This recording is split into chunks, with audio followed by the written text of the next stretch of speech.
4 Minutes to Justice. The Fall of an HOA Tyrant. It was a sunny afternoon in Willow Creek, Montana, when everything unraveled. In just 4 minutes, a single phone call turned a quiet ranch into a battleground, exposing a web of lies, corruption, and vengeance. Margaret Thompson, the HOA president, drunk and enraged, dialed 911, screaming that my 8-year-old daughter's service dog was mauling her. My little girl, Lily, was just playing fetch in our yard, oblivious to the storm brewing.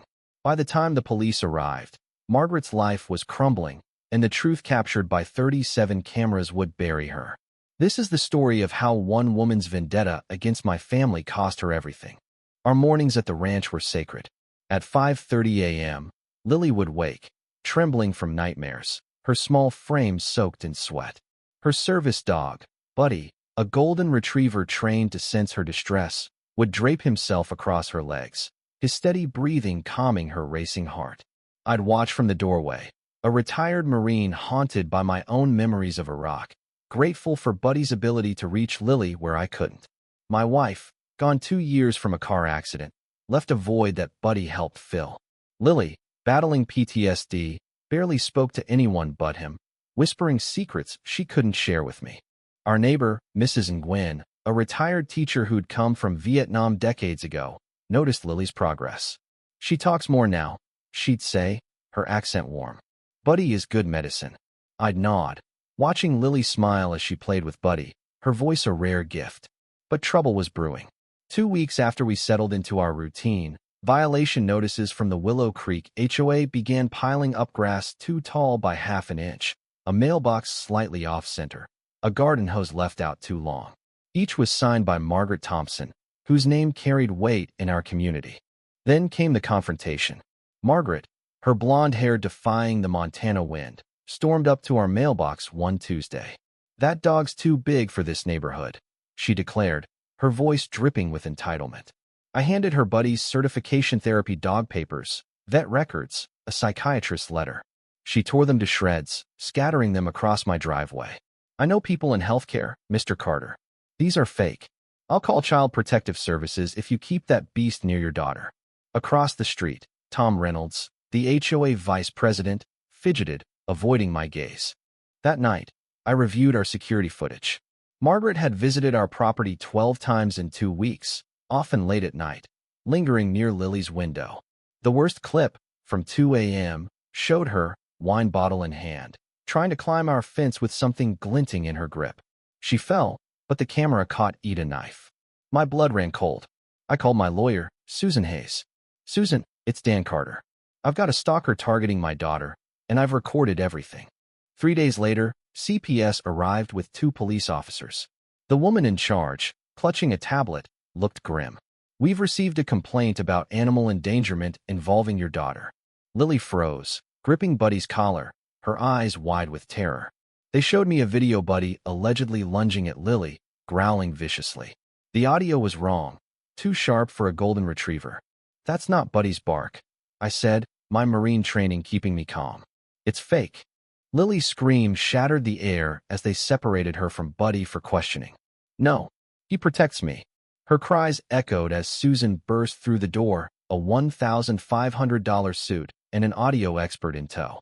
"Nobody speaks until we review this," she commanded. The expert analyzed the video in minutes. Stock audio, clumsy edits, frame rate inconsistencies. I showed Susan Margaret's payment for video editing software, timestamped days before the report. The CPS worker's face softened. "This changes things."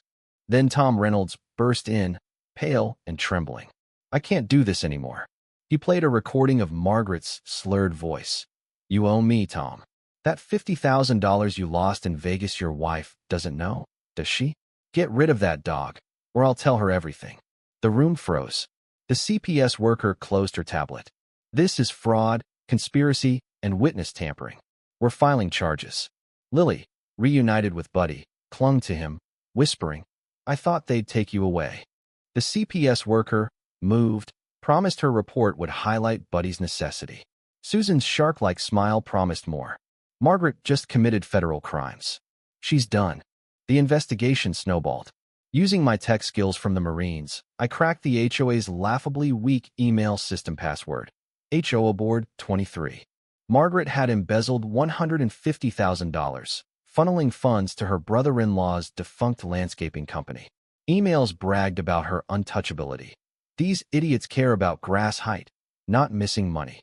Susan grinned. This is FBI territory now. Margaret didn't stop. One night, she pounded on our door, reeking of wine. I'll destroy your pathetic family, she screamed.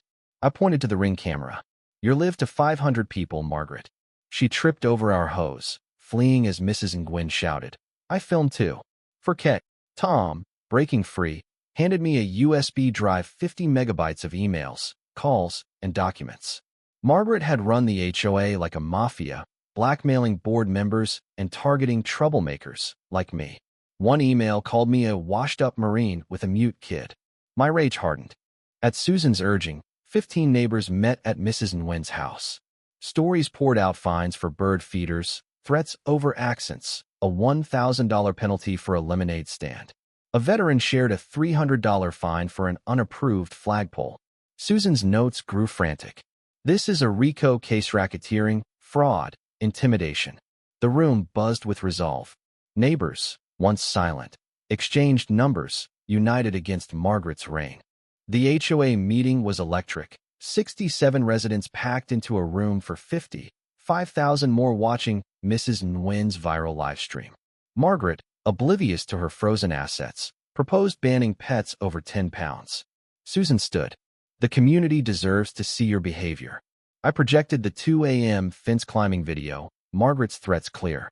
Then financial records $150,000 stolen. The crowd roared. Tom, shaking, played her blackmail recording. His wife stood by him, their marriage stronger for it. Margaret snapped.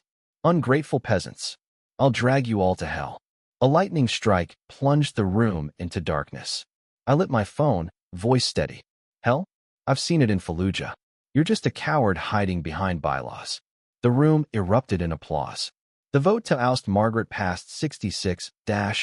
She voted for herself. As security let her out, she hissed, "This isn't over." I whispered back, "You're about to find out what I'm capable of."